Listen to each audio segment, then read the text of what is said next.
Good afternoon to our viewers in Ireland and good evening to our viewers in India.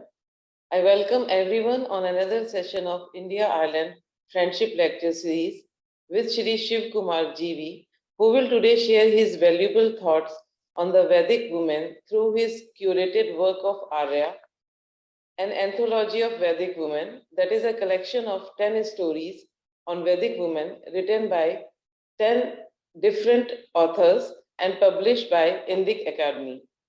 He is a BE graduate from National Institute of Technology, Surat, and an MTech from IIT Mumbai. Shri Shiv Kumar is an IT professional in the domain of learning and development with a deep interest in Bharatiya Sanskriti. He is proud to be part of Indica fraternity, contributing to various transformational initiatives.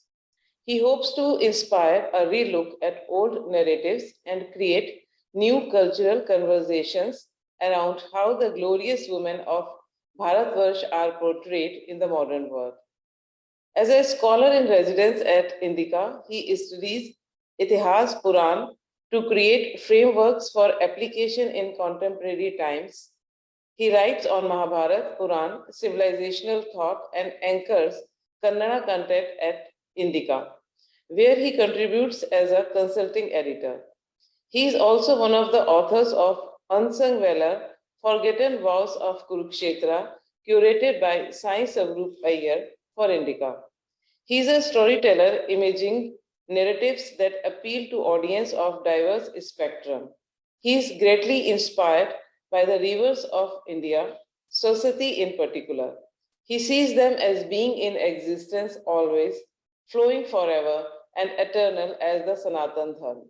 Before I invite Mr. Shiv Kumar GV to share his thoughts on today's topic, I would request His Excellency Shri Akhilesh Mishra, the Ambassador of India, to give introductory remarks to today's lecture.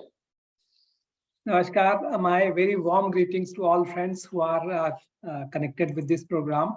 At the outset, I must thank Shikumaji for kindly accepting our invitation to deliver this India-Ireland Friendship Lecture Series. This has been initiated essentially to promote better understanding at the grassroots level between people of India and people of Ireland. And the work that you are doing caught my attention, and I thought it will be very much of interest to people here, both in the Indian community and also outsiders. And for us Indians, this is a very significant topic, very important topic, and also very timely because we are completing Azadi Ka Amrit Mahotsav and entering a new phase, Amrit Kal, as conceived by Honorable Prime Minister. And he has also given us a Panch Prana, the pledge of making New India a developed India. Also a new India which is proud of its own heritage and devoid of the mindset of colonialism. So when we talk about development, then women naturally acquire a central role, central theme in Honorable Prime Minister Modi's development ethos. It's no longer the old mindset where women were seen as item of expenditure and target of government programs, target of initiatives and beneficiaries. The vision of Honorable Prime Minister Modi is to empower the women, give them dignity, give them self-confidence and pride and ownership about their own life, and also make them the drivers of growth, make them the drivers of the government initiatives and government programs. So that is the vision of our leadership. So thinking and talking about the role of women is very important for the pledge that we all have taken as a nation. And in this, I sincerely believe, like you, that the Indian heritage can play a very, very significant role in not only connecting us with the roots, but also giving us ideas which are very contemporary. In fact, the beauty of Indian ancient heritage is not because it's very old. Purana mityeva na sadhu saravam. So the significance of our ancient Indian heritage is not because of the antiquity per se. It is significant because it is very contemporary, very modern, very foresighted in vision, and it is full of wisdom and knowledge which can help us solve a lot of contemporary problems and also help us avoid a lot of emerging challenges. True. And the Vedic tradition that you are studying is uniquely special in two ways, I think. One is that it's the only revered scripture in which women have a leading role. They are not just subjects of description, but they are seers themselves. About 30 or so women are rishis are contributors to the compilation that we know as Vedas. Also, the Vedic concept of Almighty, the Param Brahma, the Supreme Being, is also extremely significant because as the description of Brahma itself goes in terms of negatives, neti, neti, the same approach also extends to the Supreme Being's gender. I think India is the only country where Supreme Being is not exclusively identified with masculine gender. Na stri, na pumanasi, na chaivam na punsakaha. Yat yat shariram adatte tena tena sayujyate. So there can't be a better, more profound, more unambiguous enunciation of gender equity and gender equality conceptually. So I really admire the work and passionate efforts that people like you, young people in India are making in devoting your time, whatever little spare time you have from your mainstream occupation. You are sparing time for this discovery of new knowledge and making that knowledge available to the wider masses. So what you are doing deserves appreciation, and I, as an individual, I'm really grateful for what you are doing. So very happy to have you on this program, and also I wish to extend our very sincere good wishes and greetings and appreciation to all esteemed members of Indica. You are a great group, and your voluntary service in discovering the wealth of knowledge that we possess, which have been lost, is truly commendable. Once again, welcome, Shivakumar ji, and we look forward to listening to you. Thank you so much. Thank you so much, Your Excellency.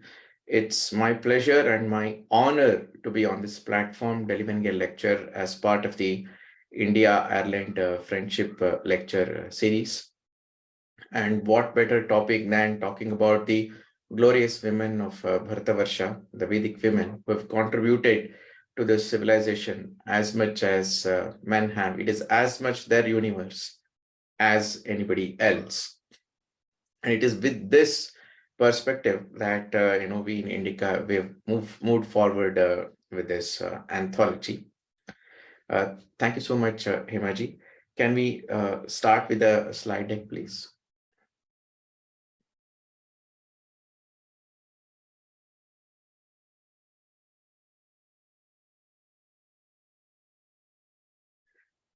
Dhanyavad. I once again thank His Excellency Shri Akhilesh Mishra ji for this opportunity to present this lecture on Vedic women as part of the India-Ireland Friendship Lecture Series. It's my honor, to be talking to the Ireland community, both the Irish community as well as the Indian community in Ireland. So the topic of the day is Vedic women, the Sanatana women of Bharatavarsha. So as we just discussed, Indic Academy has published a book called Aryaa, an anthology of Vedic women. It's curated by me, and there are 10 stories on 10 different Vedic women written by 10 fantastic authors. About each of those stories we will also talk as part of this presentation. And thanks to Indic Academy for this opportunity for me to publish this book. Next slide, please. So a brief introduction to what is the thought process, what is the fascinating dimension of women in India, that is Bharatavarsha, and why we are calling this as the Vedic women, Arya. We'll first focus on the big picture of women in Bharatavarsha. We'll talk about the word Arya subsequently. As His Excellency was just talking about, India is one of the few civilizations where the supreme in India is also feminine. That is Shakti. So for us in this book, the Vedic women in general are the manifestation of the eternally present Shakti, the divine principle. And these women, at the most fundamental level, are always upholding dharma, which is the balance, the great balance that which is part of the Sanatana Dharma vision. And they are a creative and nurturing force of the civilization. These two principles of Shakti are throughout present in every prominent woman who has made a civilizational contribution in India, upholding dharma and being a creative and nurturing force. So the women who've shaped Bharatavarsha, they have many faces, that is, in different roles, and they've carved a niche for themselves. As we can see in subsequent slides, we'll talk about a few such women. Of course, in the book Arya, we have covered 10 such women.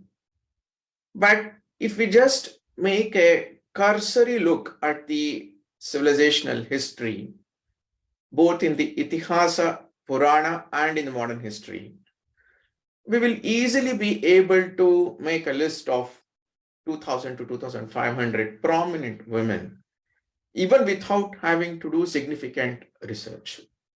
So these women are not just merely fascinating as personalities. They are the women who have shaped this civilization actively while carving a niche for themselves in many phases. In summary, they're also the role models of our civilization. And even for the contemporary times and for all future times to come, they are role models in different roles, and they're equal builders of this civilization. They're at ease at home and the world. They're fantastic homemakers, shaping the most harmonious and beautiful homes, as well as women who've charted their own path in the external world, making a significant difference in the outside world. As queens, as rishikas, as ascetics, as warriors, as administrators, as artists and poets and scholars and performers and philanthropists. Now, starting from the most ancient times up until modern times, where we're calling them as the Vedic women, they are the manifestation of the eternally present Shakti. All these role model women have always upheld dharma, and they are a creative and nurturing force, which is the fundamental principle of Shakti. Hence, the Vedic women. These are the prominent women that we want to present as part of the Arya series, of which the first book we've just presented. Next slide, please.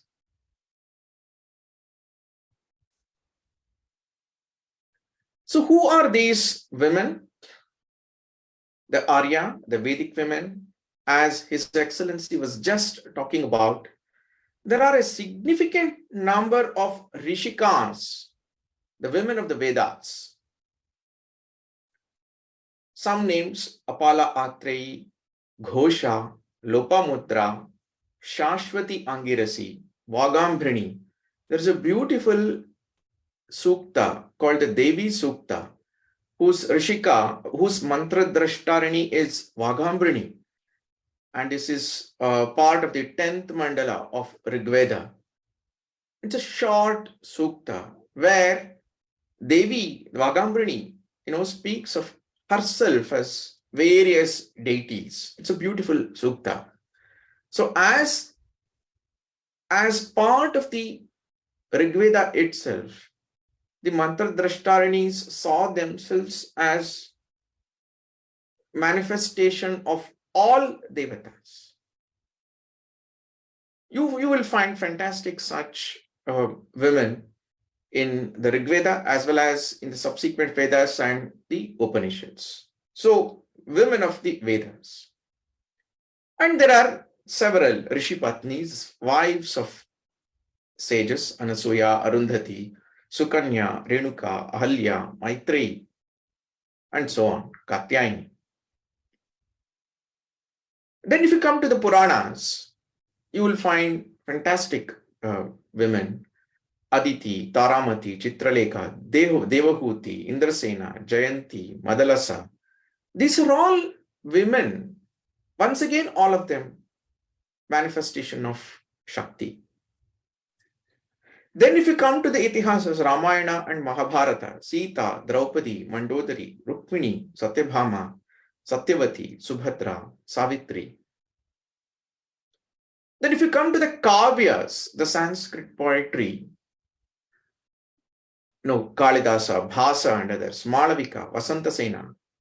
Then the Shilapadikaram, Kannagi, Dharini, Vasavadatta, Mahashweta and Kadambari in the, Banabhatta's Kadambari.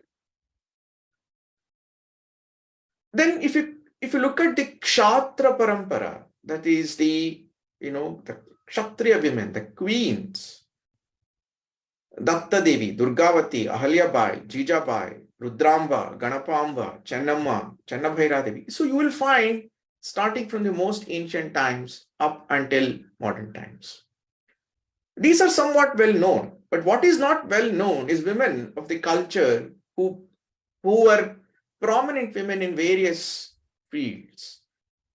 Some poetesses: Sheela Bhattarika, Vijjika, Subhodra, Prabhadevi, Morika, Marula, Savinirmidi. These are all women who, if you dig into the history, you will find them having played prominent roles in their respective times, from the most ancient times up until modern times.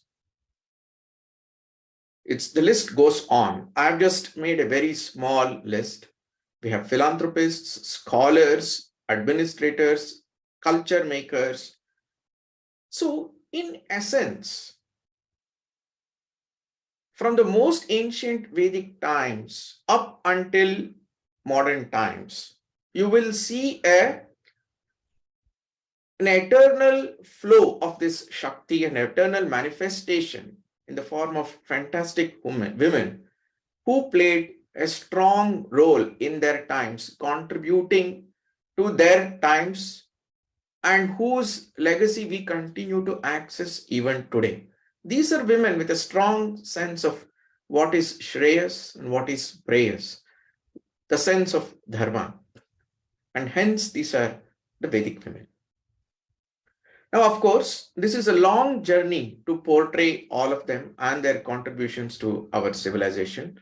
Like I said, the first book presents 10 such women, and over a period of time, we propose to cover everybody. So we should have an Aryaa series of 25 books. It should cover an entire shelf, and it should be there in every prominent library, both of the high culture as well as schools and everywhere, and at homes. we should have these women. And these women, they have served times and in the past and will continue to serve as role models today and in the future. Next slide, please.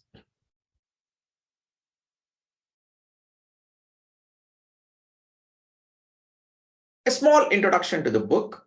As we discussed, the book, it's Women of the Vedic Culture. It also has what is the Indian perspective, the Bharatiya perspective, of the feminine principle, the Shakti you will see in each of these 10 stories. All the 10 stories are faithful to the original accounts in the sense that we have ensured that the creative reimagination that we have assumed in portraying these women do not cross any line that is already marked by the texts.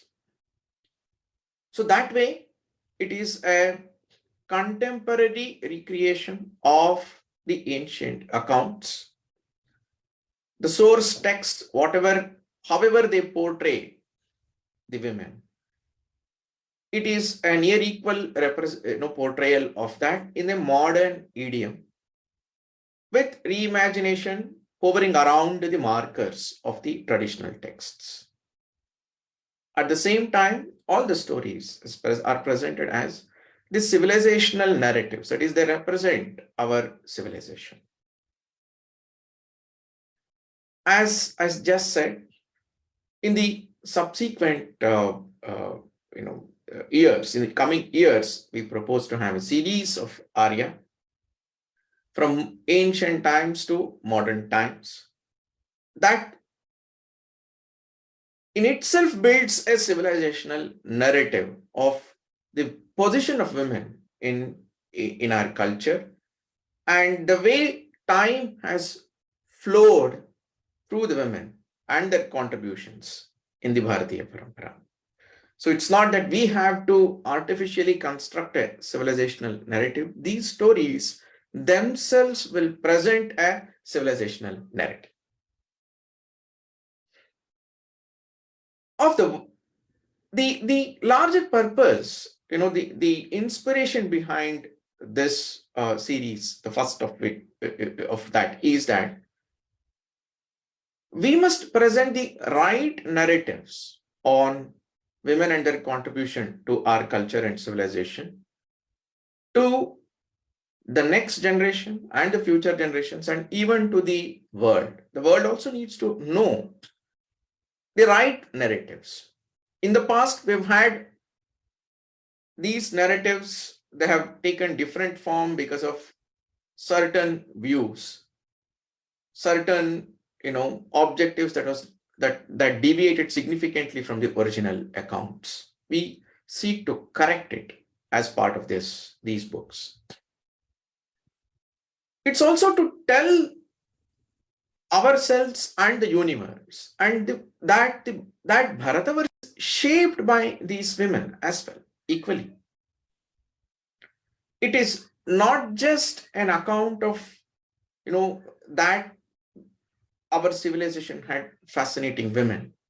It's that this civilization is equally created by them. And that must serve as an inspiration and as role models to the upcoming generations. So presenting new role models to ourselves and the universe is part of this, series. At the same time, create a healthy curiosity about our ancient past so that people go back and read the original accounts. That is extremely important. Through this, we seek to leave an accessible legacy to the future generations, present Bharat as a civilization and culture to the universe.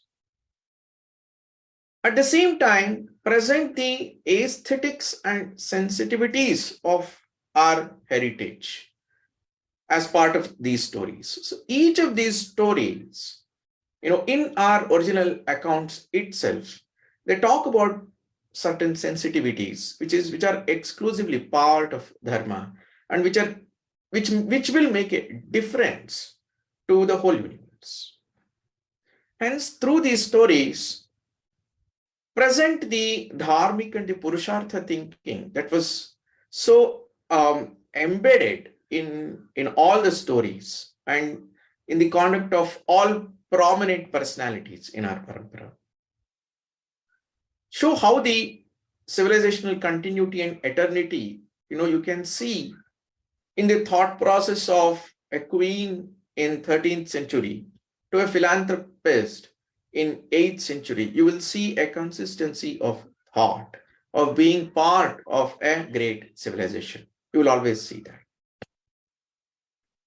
So while each story, each woman has her own persona, but they all belong to a civilization, and a civilizational thought process is something that we will constantly see. It's also necessary to dwell upon the word Aryaa. Why we chose the word Aryaa? The word itself is of Vedic origin. So the word, is part that it is quite well known that it is, part of the Rig Veda itself. At the same time, in the 20th century, certain, it has assumed a different kind of a connotation. It is in the Vedas, it is very clear that it represents nobility, high culture. So Arya is male and Arya is feminine. And it consistently throughout in our civilization, starting from Rig Veda up until today, modern times, it continues to denote high culture, nobility, sophistication. Interestingly, it has equivalents in all Indian languages, while all the Sanskrita Prakrita languages have the word Arya. Even the South Indian languages, Kannada, Tamil, Telugu, Malayalam, they have the word Arya as Ayya. In my mother tongue, Kannada, it is Ayya, means exactly that. Tamil as well. It has an equivalent even in Greek, Arya. Even of course, in Persian, if it is there in Greek, Persian is a sister civilization of Vedic civilization. So Aryo, Arya, Arya, you will find words in Persia.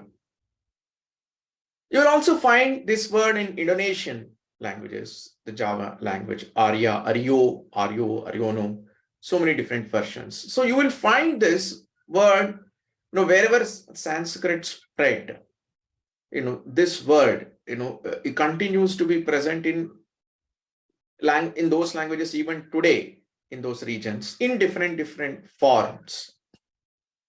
It exists. So we thought that this word represents, the Shakti, the best in our times, because it is well spread in geography as well as well spread in time. Hence, this word truly represents Indian women, hence Arya. Next slide, please.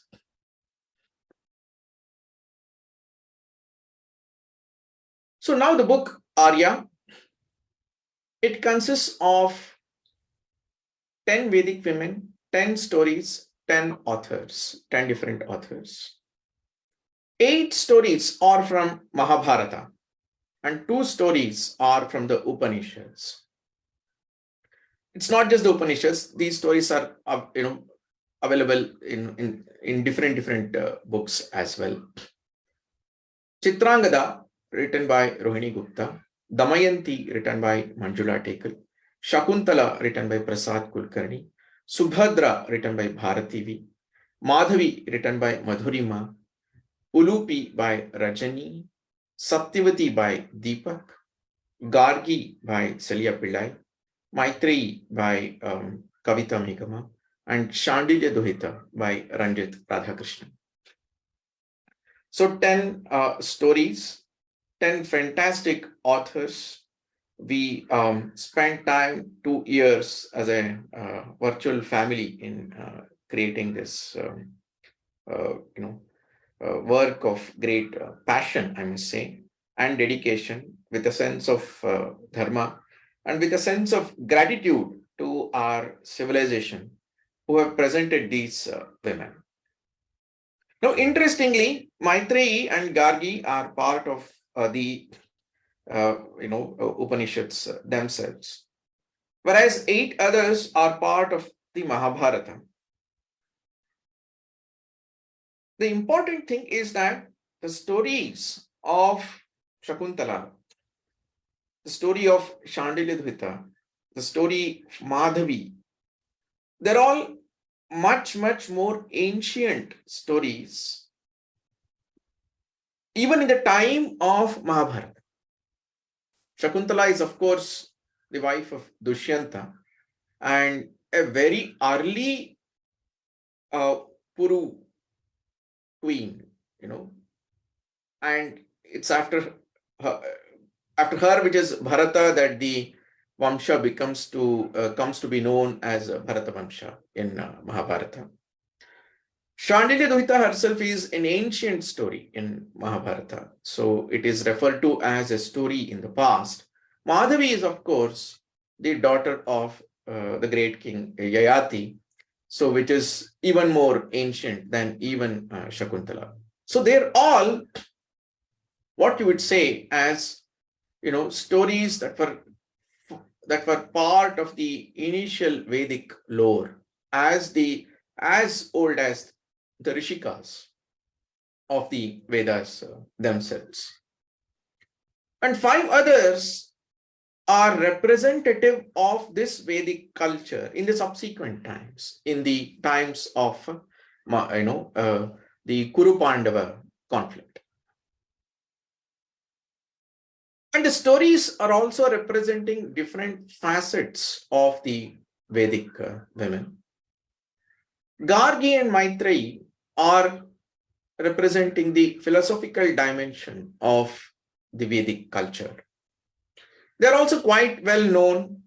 We all know that Gargi's famous conversation with Yajnavalkya, and we all know that Maitreyi was Yajnavalkya's companion at home and an equal partner in his philosophical and spiritual journey. So those are the kind of Vedic dimension that we have known. But the stories of Satyavati, Subhadra, they are stories of phenomenal dharmic choices that women made, in which is a dimension of the Vedas, and in ensuring that the Vedic culture has a continuous flow in the form of their respective kingdoms. They're future makers. Satyavati and Subhadra strive to ensure that their kingdom and their culture and their Vamsha has a future, and in that process, the guiding light for them is the Vedic eternal principle of dharma, so which is so evident in those conversations. We then have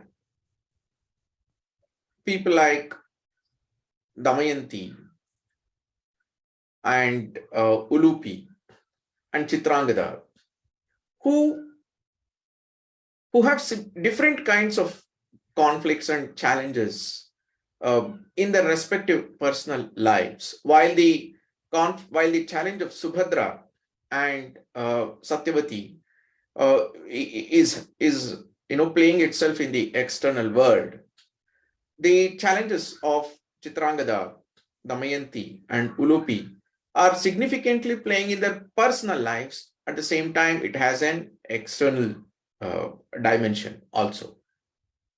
And we will see how they uphold dharma in that process. So Chitrangada is a warrior. Damayanti is, of course, a fantastic queen who restores her husband's kingdom through her wisdom.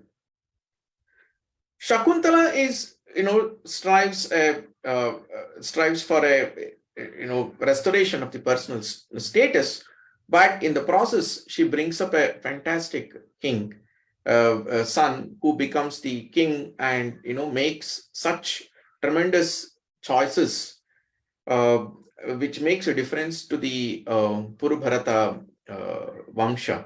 And Bharata does not choose his own children as the next king. He chooses, Bhumanyu, he adopts Bhumanyu, who is the son of his sage Bharadwaja, and thus,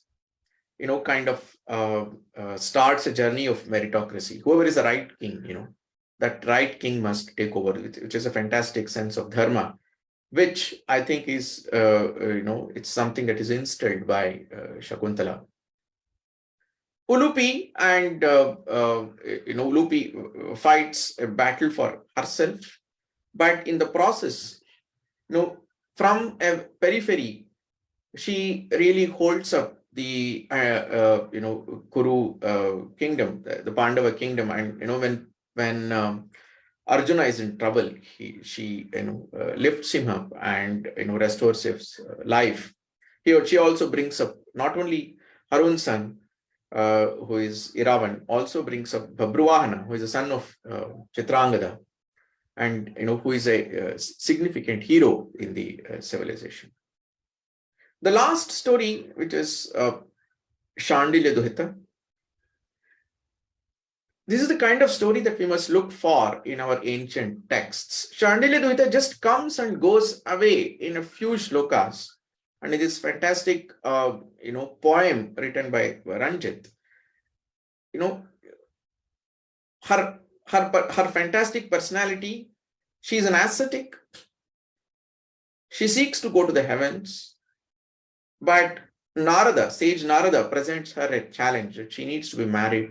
So she marries a sage for a day, and through her tapasya carries him as well to the heavens.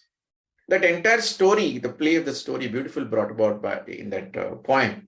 So it must be read in the original to really enjoy, to really know the kind of women who are part of our, heritage.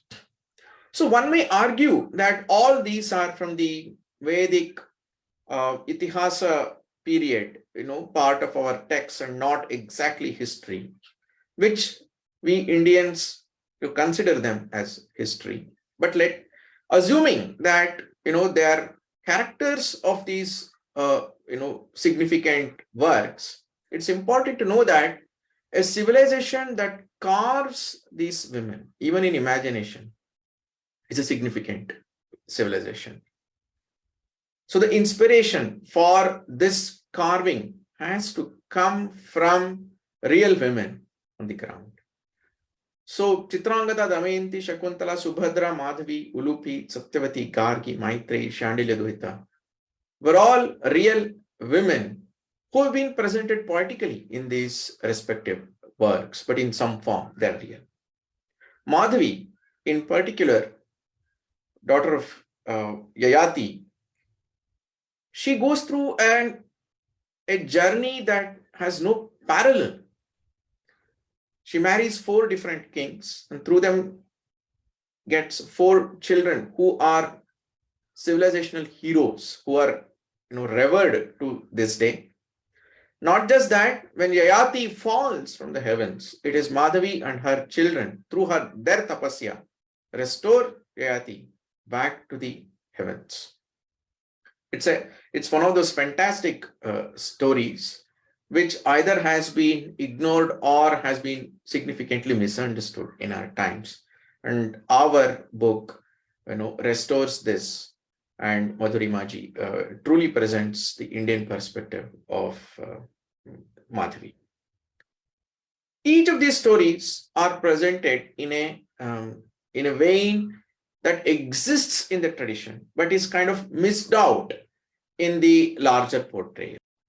Damayanti, we all know, was a queen, but it is her wisdom that restores Nala back to his kingdom. Shakuntala we are presenting the version of Mahabharata where she is fierce, where she questions Dushyanta and brings her son all alone, and who becomes fantastic king. Subhadra, we kind of ignore Subhadra, but it is she who finally, when Pandavas go to Himalayas, and when Shri Krishna and Balrama are no more, entire Yadava Kula clan is no more. She is the one who anchors the future of the Kuru Pandava kingdom by nurturing Parikshit. Madhavi we just spoke. Ulupi we spoke that she shapes the life of the Kuru kingdom, contributes to the Pandava kingdom through periphery. Satyavati's kind of choices that she makes,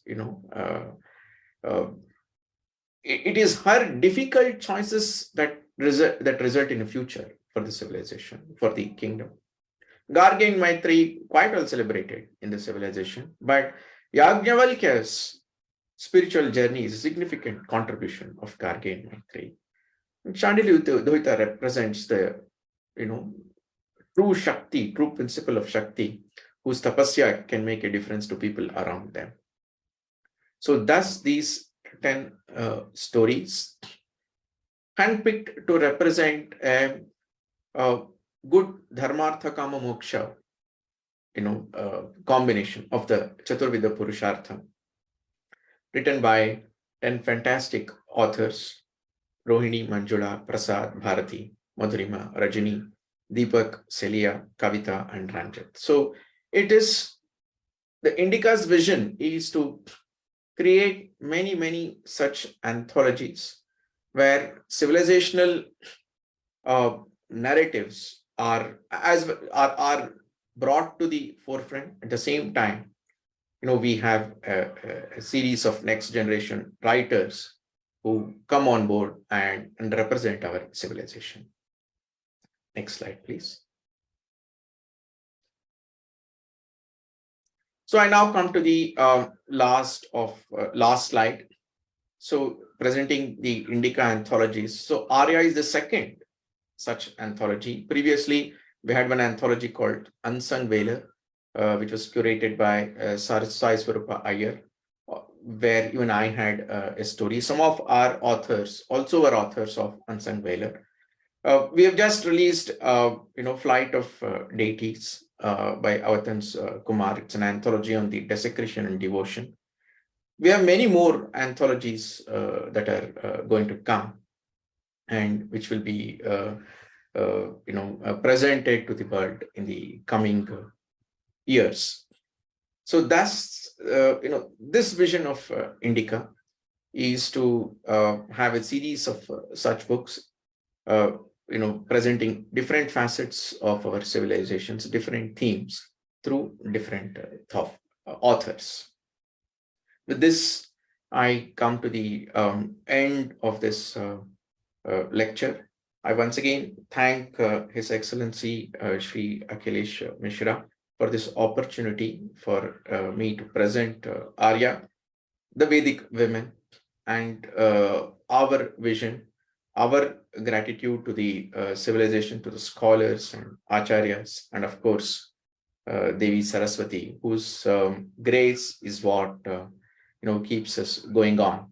And like the eternal river, the narratives of Sanatana Dharma also will continue to flow forever. Dhanyavad.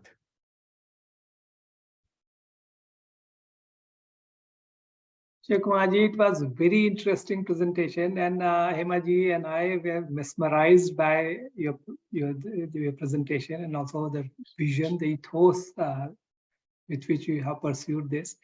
Could you also explain how did you identify the 10 authors? So that is an interesting thing. So we announced this anthology on the Indica website.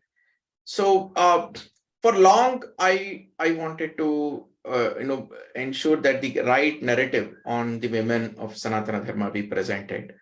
And Harikiran Vadlamani Garu, who is the head of Indica, he also had this in mind. So when I presented this, he immediately accepted and we announced it.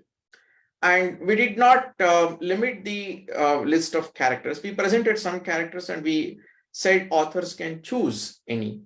So around 50 stories came, from which we selected 10. We wanted to have a variety in the first version. So maybe in the future years, we'll have more thematic representations. But in the first one, we wanted to have a variety covering all Dharmartha Kama Moksha combinations. And of course, we chose stories that were, significantly ready, so that, we only need to do some final touches. Of course, it's not final touches. We took 2 years actually. But nevertheless, they were well-formed stories.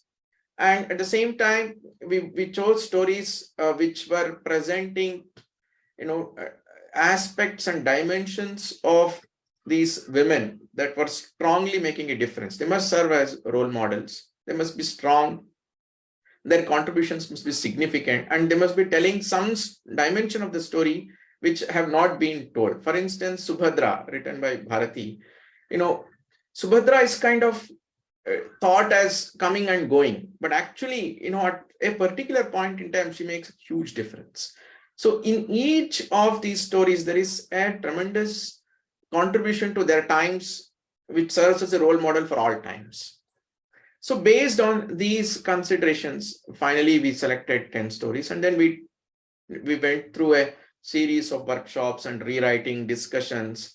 So all of us, read, each author and me we have read all the other stories and discussed with all other authors, so that we get a sense of a single book, and so on and so forth.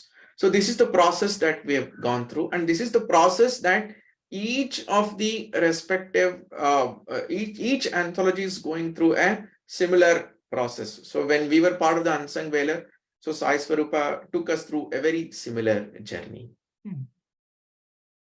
The authors were identified based on the work. Yes, the stories came. Yeah. So they submitted the stories, and based on the stories, the authors were selected. So these authors also are part of Indica, or this common, like you invite? Part of Indica, I should say. Some of them were earlier. Ranjit Radhakrishnan, Bharati, Deepak were already part of the previous anthology. Ranjit, of course, has just now released a new book on Parshurama, Rama of the Eggs. And some of the other authors who are now part of the Indica fraternity, and this is how the fraternity also grows. But it was not limited to our current fraternity.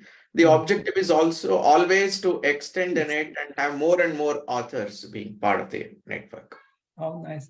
Thank you, Shivakumar ji, for explaining from perspective from Dublin. I find the process also very interesting, and I'm hoping that we find some connection with Ireland and connect similar groups who are passionate about discovering their own heritage. Because, as you know, between India and Ireland, we have a lot of commonalities. Yes. Based on exploitation by the same. True, very true. Like India's Irish language and culture was also systematically degraded and in minds of the people. And Irish people are also very proud of their heritage. They have made great progress in reviving Irish language. I feel very proud that in 1920s, when Ireland got independence as a free state and then became a full-fledged republic. So that time, a number of people who spoke Irish was very tiny. Maybe in a country of maybe 4 million people, 5 million people, less than 20,000-30,000 actually spoke Irish. Today, Irish language is one of the formal official languages of the European Union. Wow. This is such an inspiring story for us who feel kind of handicapped that our languages are not enough. True. An interesting story, Your Excellency. Kuvempu, who is the first Jnanpith awardee from Kannada literature. Yes. So he was inspired by, I think, an Irish poet called James Cousins, who told Kuvempu that Kuvempu began writing in English, but poet Cousins told him that, you must write in your mother tongue. And that was a significant influence. And after which, Kuvempu started writing in Kannada, and he became one of the most prominent writers ever, and was the first Jnanpith awardee from Kannada. Yeah. I'm sure you know about W.B. Yeats and his Yes, of role course. in popularizing Tagore's poetry in Europe. Absolutely. Tagore got a Nobel Prize in 1930. Because of Yeats. And Yeats in Ireland played a very significant role because Yeats wrote the introduction to Gitanjali. True. And also Ireland, with just 5 million people, has produced 4 Nobel laureates in literature. Amazing, great country. Confidence and accessing your civilizational heritage makes a big difference. Yeah, like having dignity in yourself, your heritage. True. That matters a lot. A lot. Yeah, so I think the work that you are doing and Indica is doing would be of interest to people here. Let me find in connectivity. Yes, eagerly look forward. How we can learn from each other and benefit from each other's spirit and innovative ways of doing things. Yeah, absolutely. I think, that will be fantastic and we look forward to that. Once again, many thanks. ಧನ್ಯವಾದ ಗಡು ನಿಮಗೆ ಭೇಟಿಯಾಗಿ ಬಹಳ happy ಆಯಿತು. ತುಂಬಾ ಧನ್ಯವಾದಗಳು. Thank you so much.